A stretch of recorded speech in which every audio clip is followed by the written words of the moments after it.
difficult times, I think, in the world, difficult times on the stock markets. I will start. I will discuss a little bit about what's going on in the world, what we can do, how Hugo can help you, and then Inge will discuss everything about IT, if you still should invest in it.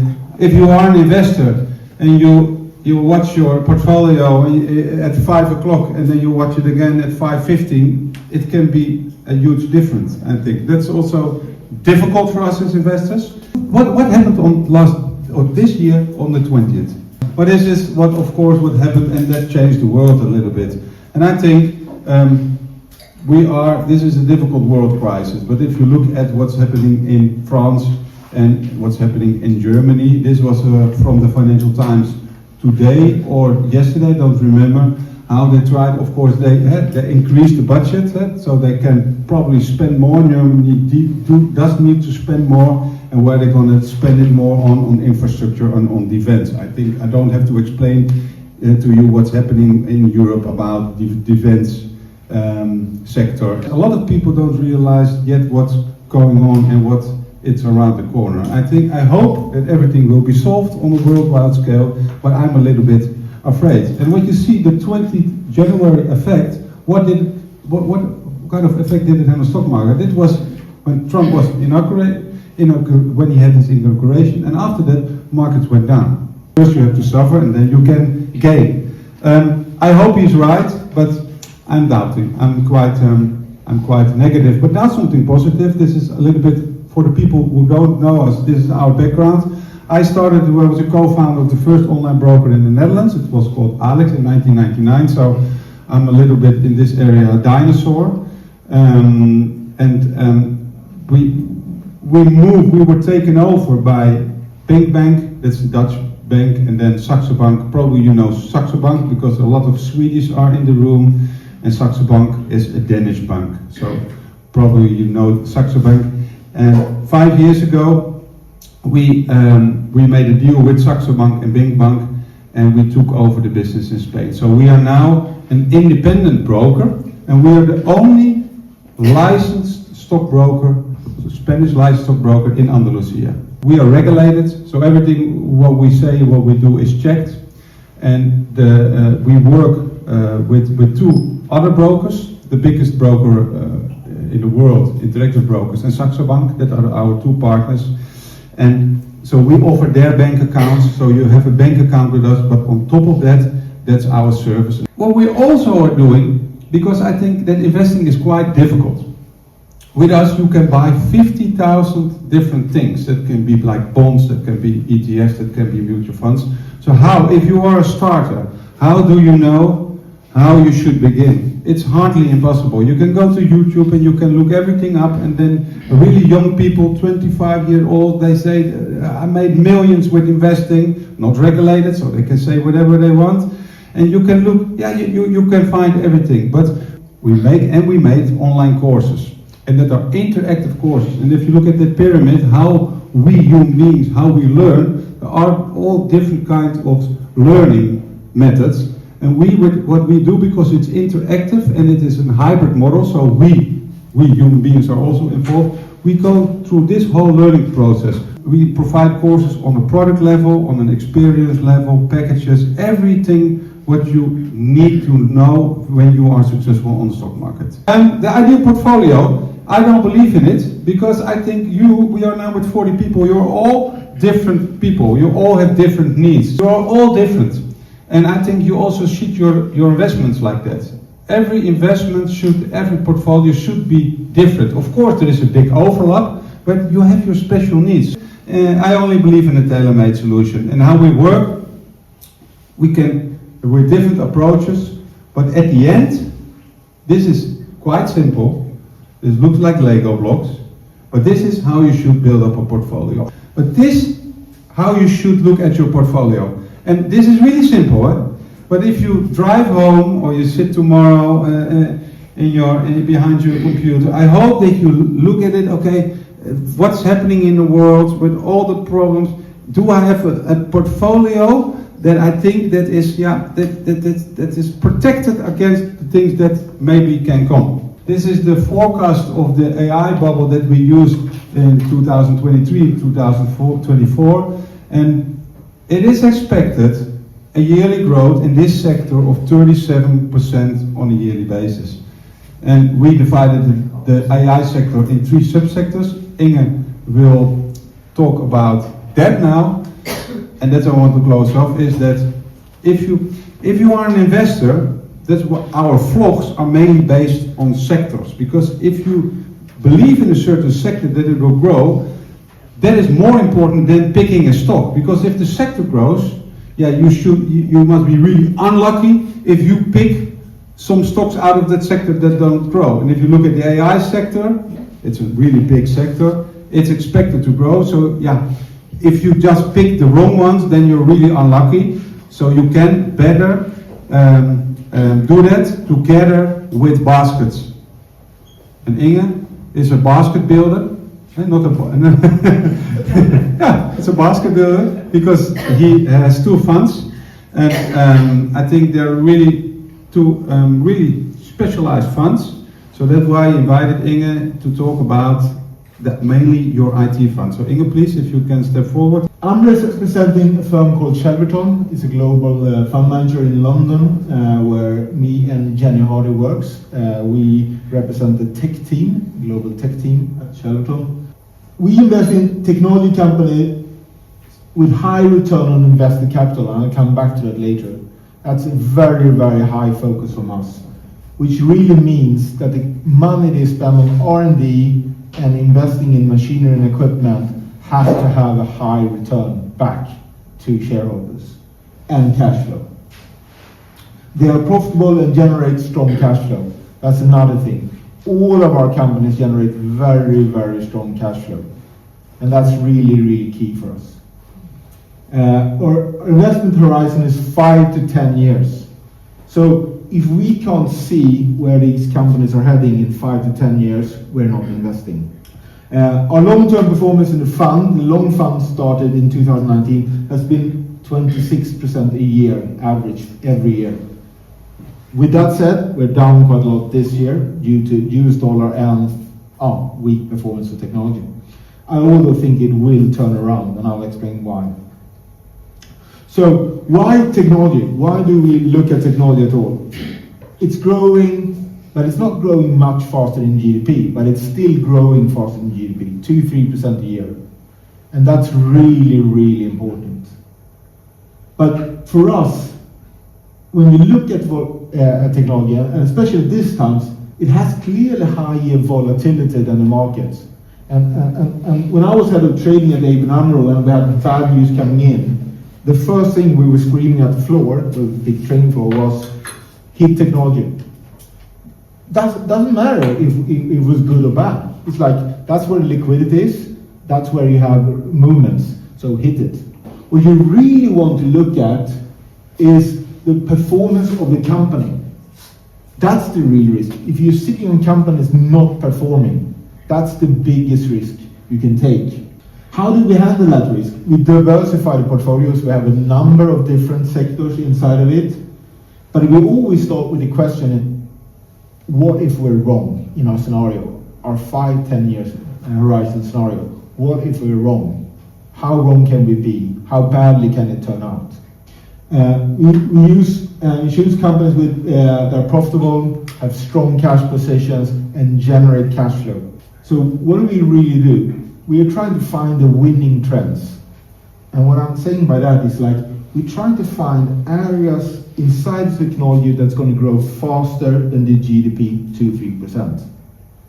And NVIDIA had a very, very difficult time, but we started investing heavily into AI at that time. And in May, we wrote a quite big piece into Wall Street Journal, if you Google my name, saying that everybody in the market is wrong on NVIDIA. You're going to beat by 50%. And they're going to do it in like 3 or 4 months. And I'll tell you later why we knew this. So that's really what we do. And then we look at, after finding the winning trend, we're looking at financial productivity, return on invested capital again. And what we end up with is companies that are almost monopolic or oligopolic. So every company we own have like 60 to 100% market share. Valuation and downside. Once again, looking at the downside first, because the problem with me and my own money, which is in the fund, and my clients, it's not going to be if we're right. It's going to be when we're wrong. Okay, let's look at the downside. If we're wrong, how bad can it turn out? And then we have something called trading overlay. We are very, very active traders. Normally we have like 30 names in our portfolio, but we trade on a daily basis. So even if you have 30 names, which you believe is going to be really, really good investments in 5 to 10 years, it doesn't need to be a good investment tomorrow. So we have a trading overlay. What I mean by that is, if we go into Q1 numbers now, which is coming in April, after January, February, March is coming into the books, we have 30 names in the portfolio. We check all our data points and say that out of the 30 names, we feel that 5 or 6 of them is going to be better than expected, 15 is going to be as expected, and 5, 6 is going to be worse. Why hold the 5, 6 that are going to be worse through the reporting season? Why don't we sell them and buy them back after report? And increase the position in the ones that are going to beat. So that's what we do in trading. Why sit on things? There's liquidity in the market, sell them, buy them back. You don't need to own them every second, even if you like them. What's happening then? What do we look at when we talk about this return on invested capital? Because if you think about it, in any business in the world, you have a return on the business you have, and then you want to grow the business. Almost in every single case, you can grow it, but you're going to struggle to get higher return, especially if you put in more money into it. We want to buy large companies that invest more, that bring up the returns. So completely the opposite. If you go to university, everybody's going to tell you return on invested capital is going to weighted average cost of capital. You can't get more returns on weighted cost of capital. True. And that's why every single business model ever any analyst done looks like this. It goes from return on invested capital of one level, going to back. That's how every model in the world is built. And we argue it's probably right in the long run, but it's going to be a number of years you're going to be wrong.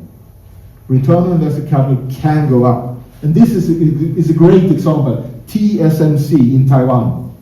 They used to spend $10 billion a year. Then went to 20, then to 30, now they're investing 40 billion this year, and returns are moving up.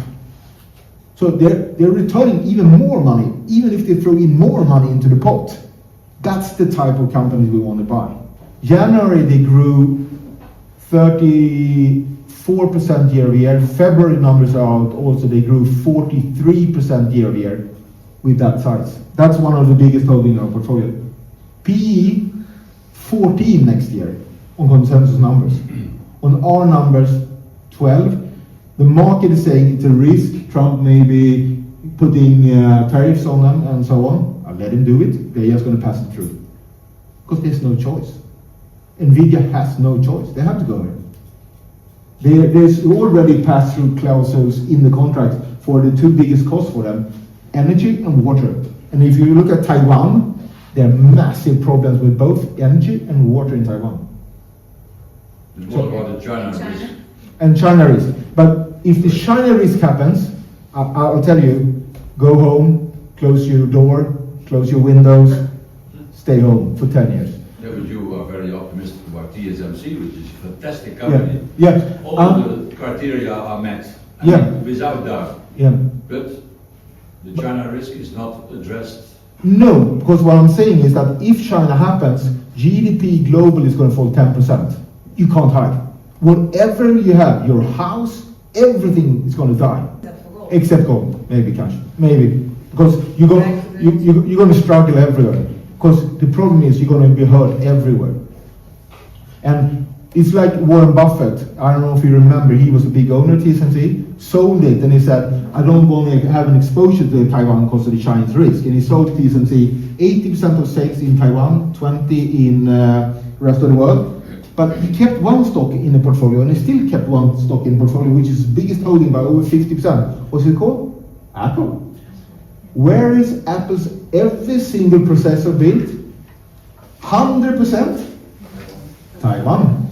So we get 100%, and it's all the thing where we show 80% exposure. So that's how risky Taiwan is. No NVIDIA product, no AMD product, and I can go on. The areas we are invested in now is cloud services, which is, I think, the key to turn around in the technology market. Semi-capital equipment, which most people have never heard about. It's traded extremely volatile on the market, but look at the returns of these companies. Software productivity, we like companies like ServiceNow, which is just a fantastic company, creating a platform where everybody else puts their applications on, so they're the bottom layer. Very, very good for AI. Cybersecurity and digital services. Those are the areas where we focus, where we can see here is the structure, here we can make high returns. So what we do is really, we look into these industries, into the smallest details. A lot of people say, you travel and meet the companies. Yes, absolutely, but I'd rather meet the clients. I'd rather meet the competitor. So what we spend a lot of time is to building the ecosystem and also to check everything ourselves, second concept. We don't own anything in China, for example, because we can't check anything. We can't be ahead. We don't have a good view on the political system and how they're going to decide things in China. We want to have companies where we can go in and say, okay, this is check, this is check, and build a model externally and look at it. These are the three nodes that leads the world: 7 nanometer, 5 nanometer, 3, the most complicated nodes in the world. And those are the lead. Now it's going to be 2 also coming in Q4 this year. But remember, this is where we wrote the note to Wall Street Journal here, and we wrote the note and say NVIDIA is going to blow away numbers, going to grow a lot. And the reason why they did that was due to Apple. Because Apple's new phone came out, and we track every single component in the world. We know exactly what we're going to produce, size, and the only question is the volume. But we can also see roughly where the volume is going to be. So Apple was moving from 5 to 3 nanometer. So Apple went from green to red, freeing up capacity on green, and who took that? NVIDIA. NVIDIA had a profit upgrade in August, and that's how we did it. So if we can track all the components going in here and look at this and say, okay, what's going on now instead? How can we be on top of the game now? Why was I so cocky with TSMC? Let's get back to the US. 2 years ago, Biden cut the ribbon in Arizona and Texas for the first TSMC factory in Arizona. That was on 5 nanometer. That went live with production in October last year. Started building like 4 years ago. They cut the ribbon 2 years ago, and now they're producing the watch, the new graphic card from AMD, and the old iPhone on 5. The next factory they're going to build, they're starting now, is going to be on 3 nanometer, where you have the mobile phones today, you will have AMD's next chip, 3155, coming, and you will have Broadcom's Google chip coming, but you will still have NVIDIA here. This year, next year everything will move, and this factory goes live 28, 29. So that's the time horizon. Okay. And then 2 nanometer is coming in Q4 this year. That factory is the third factory TSMC is talking about, and that's 2031, 32. It goes live in Taiwan with 3 factories this year.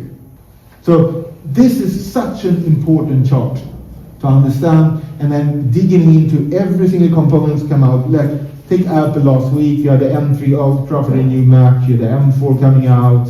You break it down, see, okay, where is the ship going, what volumes, and then you can build it up from there. You get the capital equipment guys supplying into this, and say, okay, so what new factory do we need, and then you spin it on and on, and you have a quite good view what's going on in the world. So these are just the leading ships. So And I'm just going to tell you the final thing. We don't know how 2 is going to look this Q4 and when it comes out, but this, and this. Apple went to TSMC and said, we're buying 100% capacity of you guys, nobody else gets chips. That happened for 3. And then going back to how Nvidia thinks, if you look at Nvidia's latest quarterly result, they had prepaid $45 billion in purchase commitments for capacity and memory so they can produce this year. 45 billion in the last quarter. So how do you invest? How do we invest? We invest in things that are structured, few players, leadership, good models. We don't invest, even if Palantir was the best stock in S&P 500 last year, we don't invest in things where it's commoditized, the business model is not really set, and we don't know how many competitors are going to be. So the DeepSeek effect, everybody was negative, traded down the stocks, but what really happened was that the data centers just exploded with growth, prices on the ships flew, and if you have time, this Nebius, it's a Dutch company called Yandex before, a Russian company, redone itself, now a data center company. They had a really interesting conference call. You can get a hold of them and read what happened with their demand in January when DeepSeek came out. It just exploded. And if you look at the price, it just exploded. So DeepSeek negative or positive? So far, very, very positive. So that was really my presentation.